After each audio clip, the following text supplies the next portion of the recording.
Ito pa mga bossing ko ang ating mga sikat na mga pampaswerte na gagamitan natin ng mas powerful mga bossing ko ngayong umagang ito mga bossing.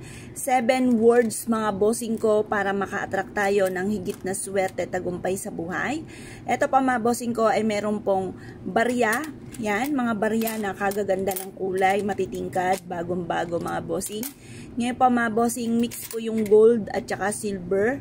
Yan pa mga bossing. Ngayon pa mga bossing, hugasan muna natin itong mga barya na gagamitin natin mga bossing ko sa pampaswerte. Tapos sasabayan din natin ito ng dahon ng laurel mga bossing at ganoon din po kahit isang butil ng ating bawang.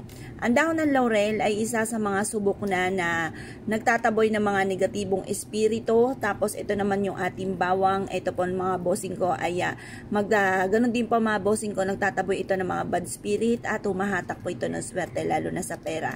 Ang barya mga bossing ko, ang silver ay ayaw ng mga bad spirit. Yung mga gumagamit ng kaliwa, ayaw po niyan. Tapos, ito po ay bilog para mabilis gumulong ang magandang kapalaran. The best po itong ating bilog na barya mga bossing. Ngayon pa mga bossing, bukod po dyan, hihilamusan natin ito ng asin mga bossing. Yan, ganyan lang po ang ating gagawin. Tapos, habang binibigkas natin, ang magic words po natin na ching ching ching. 7 beses na ching ching ching. Kasi yung ching ching ching, mantra daw po ito na Chinese prayer for dream come true. Nagtatawag po yung words na ito, kaya madalas mapapasin ninyo yung mga nickname nila Ching, yung mga ganyan, Ching. Kasi swerte na pangalan daw po to. Tapos babanggitin natin 7 beses na Ching para masungkit ang swerte at matupad kaagad ang mga pangarap.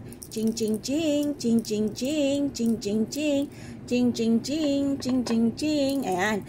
7 beses mga bossing. At pagkatapos, hayaan nyo lang po ito sa liwanag ng sinag ng araw at makakatulong po ito upang sa ganon, mas higit na maraming blessing ang dumating po sa inyo, lalo-lalo na dahil ngayon nga po ay bare month na, kung kaya't mas mainam, mga bossing ko na tayo ay gumawa ng mga pampaswerte na mag-a-attract ng swerte tagumpay sa buhay. Proven po ito na napakaswerte.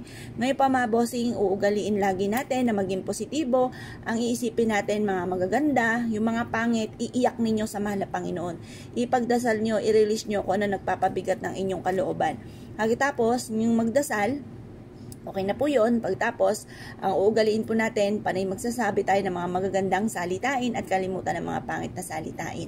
Makakatulong po ito, malaking tulong bukod sa ating sipag at tiyaga at pananalig sa mahal na Panginoon, ang pagiging positibo at gumawa ng mga pampaswerte. Kasi ang mga taong gumagawa ng mga pampaswerte, naniniwala siya na siya ay suswertein, kaya gumagawa siya ng ganito, kaya siya nanonood ng mga ganito dahil naniniwala siya na siya ay suswertein or umaasa siya, kaya nagsisearch siya na maaaring siya ay swertihin. Kaya kung kayo paniniwala at nais po itong gawin, ay siya mga bossing, good luck bossing po lahat.